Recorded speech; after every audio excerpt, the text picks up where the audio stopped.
हाँ जी, अज आप class 11 chapter number 4 motion in a plane topic 4.8 motion in a plane with constant acceleration study कर रहे हैं।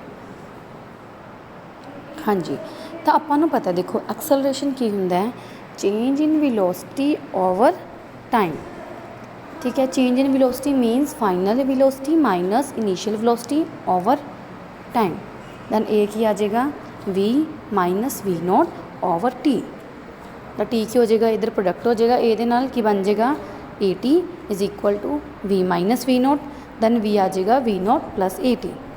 दैन आप इन्होंने इक्वेशनस नूं कंपोनेंट्स की फॉर्म दे विच लिखना इन एक्स और वाई। ठीक है, एक्स कंपोनेंट दे विच की आएगा v x is equal to v naught x plus a x t and in v in form of y component then vy is equal to v not y plus a y t।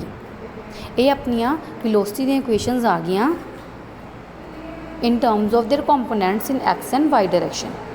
उसी तरह आप हुण position के components निकालने वो की करांगे आपां नूं पता है कि जिस तरह एक्सेलरेशन हुंदा change in velocity over time, उसी तरह velocity is equal to change in position over time means r minus r naught over t that is equal to average velocity। and what is average velocity?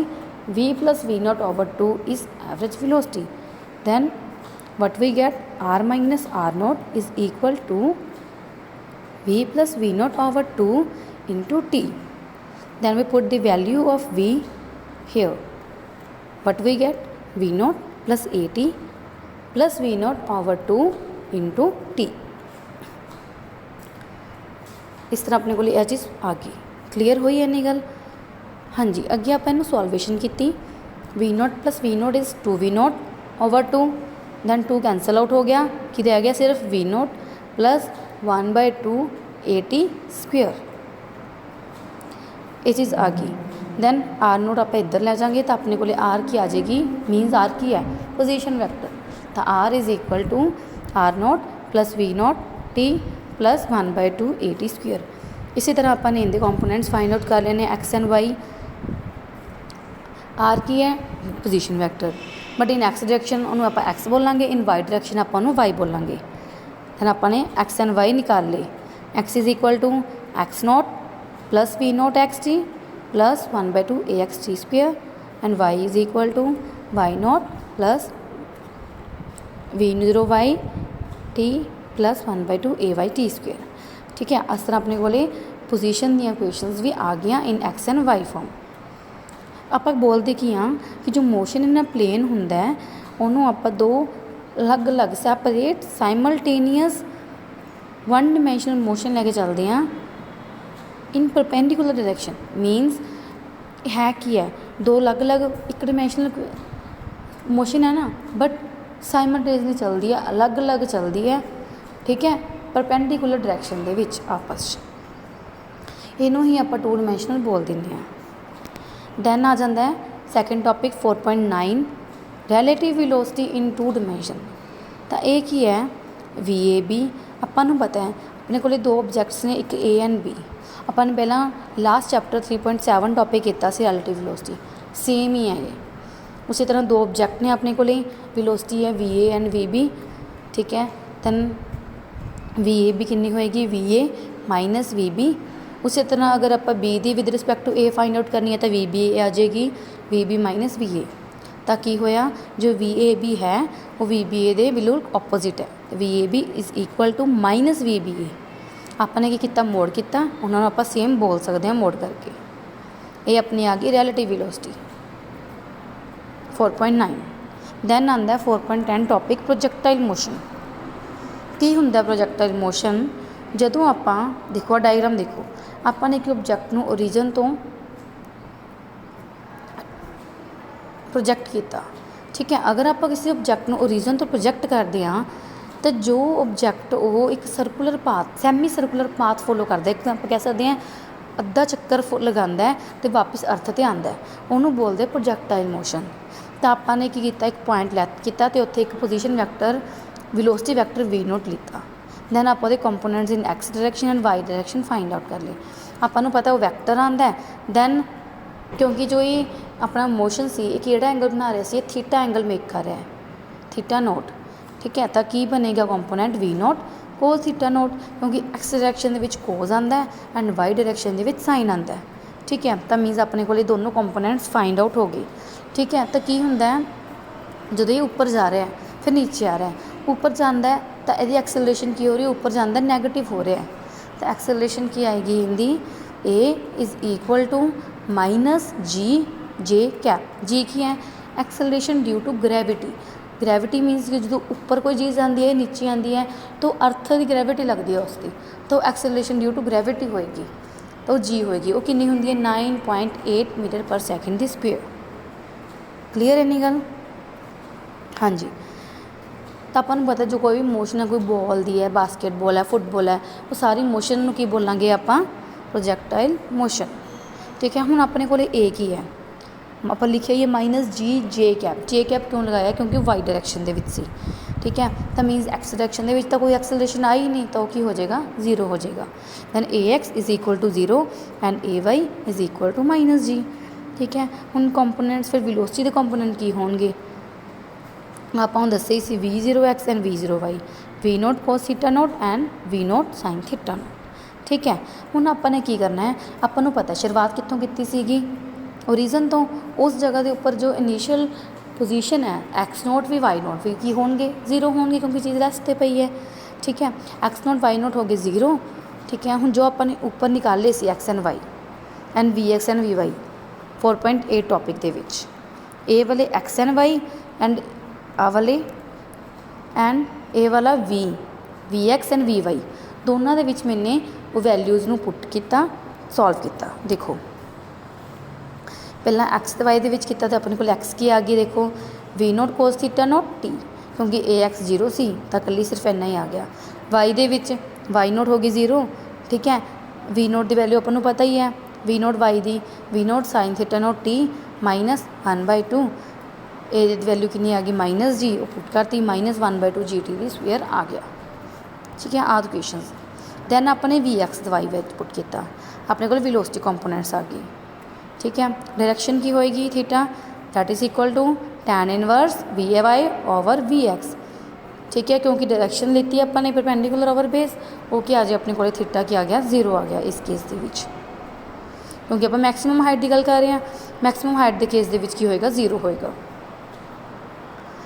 हाँ जी, then आंदा अपने को equation of path of a projectile, कि जो प्रोजैक्टाइल है आप equation find out करनी है, तो आपने की किया इनदे विच टी की वैल्यू पुट की, टी की वैल्यू की पुट की उपरों फाइंड आउट की x over v naught cos theta naught, वो वैल्यू मैंने इतने पुट करती टी की, तो वाई की आ जाएगा साइन ओवर कोस हो गया, टैन आ गया, वी नोट कैंसल आउट हो गया, तो की आ गया y is equal to tan theta naught x minus g over 2 v naught cos theta naught whole square x दी स्क्वायर। ठीक है, ये अपनी इक्वेशन आ गई पाथ की। क्लियर? दैन अपने को आंदा है next time of maximum height. Time of maximum height की है कि जो आप प्रोजैक्ट किया जो एक मैक्सिमम हाइट तक जाता है उस टाइम पर कितना टाइम होएगा, तो मैक्सिमम हाइट तो बाद जो नीचे आता है तो उदों कितना टाइम होएगा। पहला जो मैक्सिमम हाइट तक जाता है उस टाइम पर टाइम होएगा अपने को t m at time at maximum height. ठीक है, तो किस तरह निकालिया अपने वी वाई की वैल्यू लीती, वी वाई अपन पता ही उस केस के जीरो होएगा, उस तो अपने टी एम फाइंड आउट कर लिया। जो आप टाइम ऑफ फ्लाइट की गल करते हैं, टाइम ऑफ फ्लाइट की होंगे टोटल टाइम, तो की करा टू नाल मल्टीप्लाई कर देंगे, तो टी टोटल टाइम की आएगा t time of flight t is equal to 2 v naught sine theta naught over g. Then अपने को आती है मैक्सिमम हाइट। मैक्सिमम हाइट की होएगी प्रोजैक्टाइल की एच एम। इधर बस की किया अपने जो time of flight find out किया, सॉरी मैक्सिमम हाइट वाला टाइम फाइंड आउट किया, वो टाइम ने तो पुट करता वाई दे विच आंसर सॉल्व करता। क्लीयर है, अपने को हाइट फाइंड आउट होगी। दैन अपने को आंदा होरिजोनटल रेंज। होरिजोनटल रेंज की होंदा है अपने को फॉर्मूला है r is equal to velocity component into time. Then velocity की वैल्यू भी पुट करती हैगी, ठीक है। दैन टाइम द कंपोनेंट आप जो time of flight find out किया सी वो निकालता, क्योंकि होरिजोनटल रेंज की होंदा है जो आप देखो ग्राफ किया सी, जो ओ तो लैके जितों तक ये प्रोजैक्ट इन्हें किया, देखो ऐसे जाके इत्थों तक गया, फिर उन्हें इस पाथ राही नीचे आया, जिन्ना इत्थों तो लैके इत्थों तक उन्हें डिस्टेंस कवर किया, तो एक्स डायरैक्शन की फॉर्म के विच की होएगा, होरिजोनटल रेंज होएगी। तो आप total time of flight use करांगे। पुट किया, वैल्यू पुट की, अपने को की आ गया r is equal to v naught square sine 2 theta over g. हुण जो थीटा की वैल्यू है, जो आप मैक्सीमम रेंज की गल करते हैं उस केस दे विच कि हाँ वो बॉल कितनी दूर तक जा सकती है, मैक्सीमम कितनी दूर तक वो जा सकती है कि अपना जो एक्स की वैल्यू ज़्यादा आए, तो होंदा थीटा 45 डिग्री। तो मैक्सीमम के केस विच जो आप थीटा 45 पुट किया, तो आर अपने को कितनी आ जाएगी, v naught square over g, v naught square over g, ठीक है। क्लीयर है नहीं गल।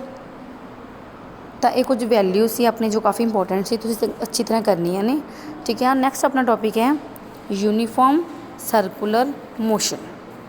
हाँ जी, इहदे विच की है अपने को देखो, आपां नूं पता है यूनीफॉर्म सर्कुलर मोशन की होंदी है, जो चीज़ गोल घूम रही है, सर्कुलर पाथ नूं फॉलो कर रही है, ठीक है। जो तो वो कॉन्सटेंट स्पीड ते रैगूलर फॉलो करती है, आपां उहनूं बोल दिंदे आ यूनीफॉर्म सर्कुलर मोशन, ठीक है।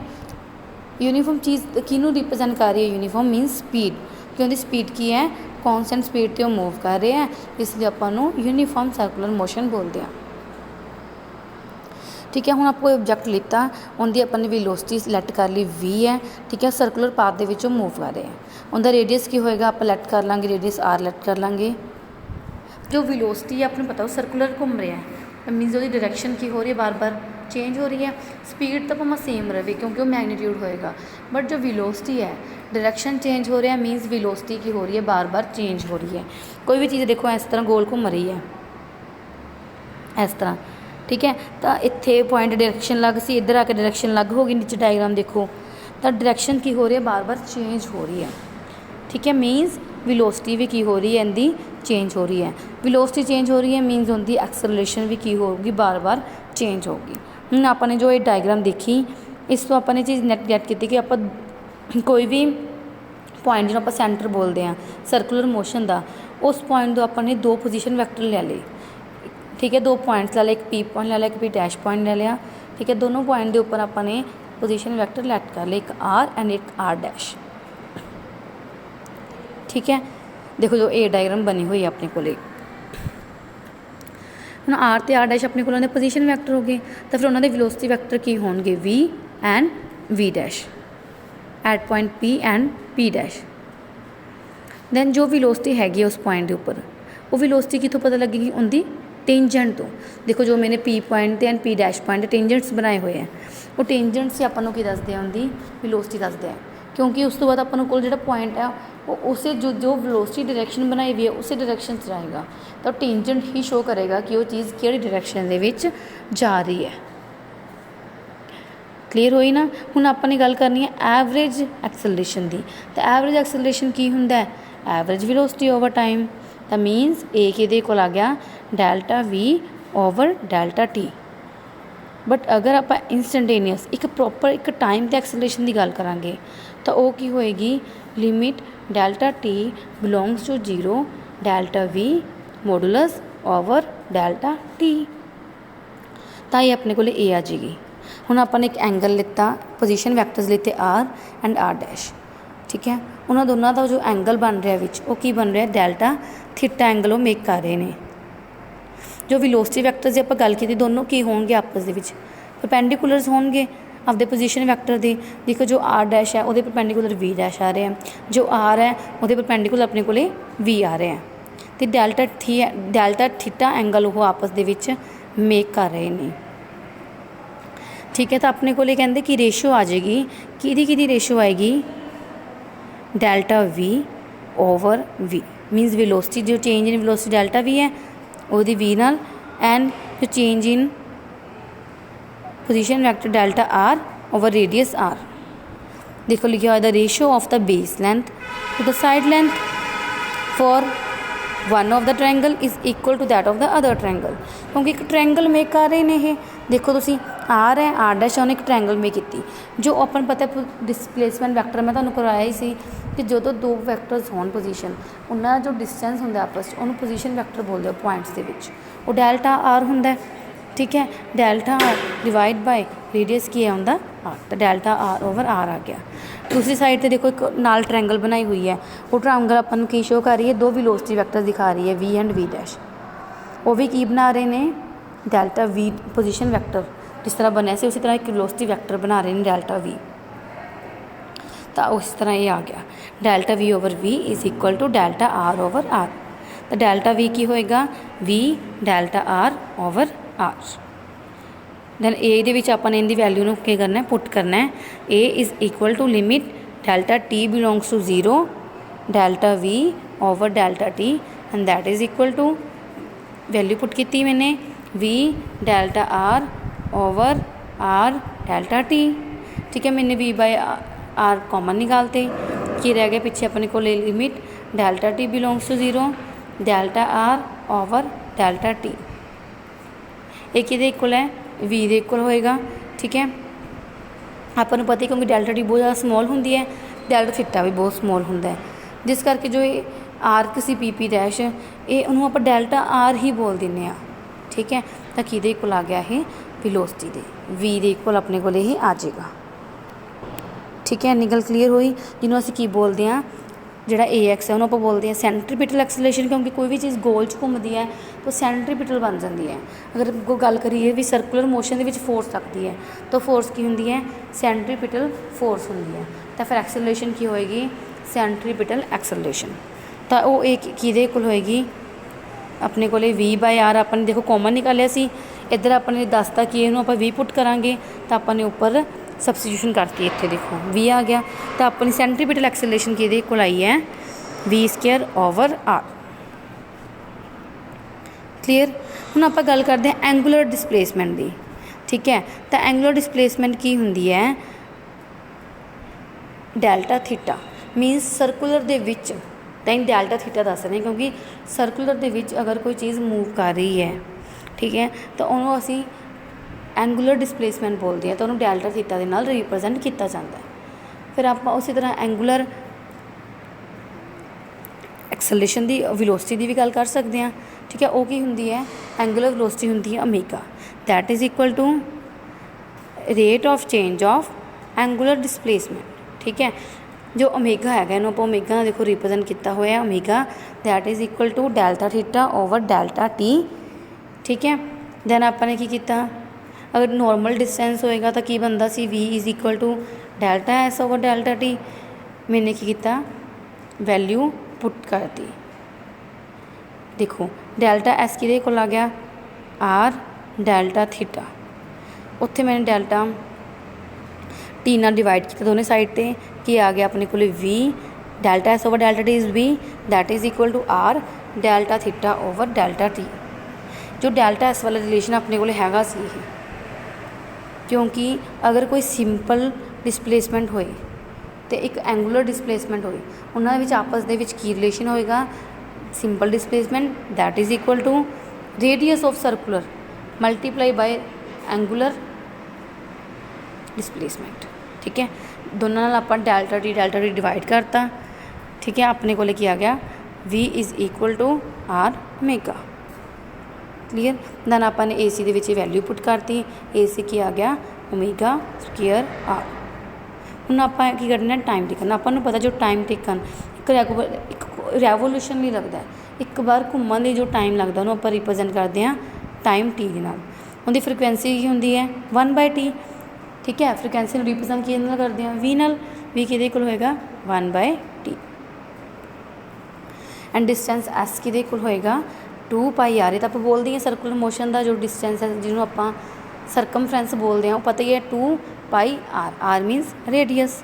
ठीक है, तो वी की होएगा फिर 2πr डिवाइड बाय टी, तो अपने को ओमेगा की वैल्यू आ जाएगी। ठीक है, उन्होंने आप पुट करांगे अपने को सेंट्रीपिटल एक्सलरेशन आ जाएगी a c is equal to 4π square v square r. अपन दे विच वैल्यू नूं जो एस की वैल्यू सी उहदे विच वैल्यूज़ वगैरह पुट करके दैन अगे सॉल्व कर लिया। क्लीयर, इनके नाल अपने को ये चैप्टर कंप्लीट हो रहा है। ठीक है, ओके, थैंक यू।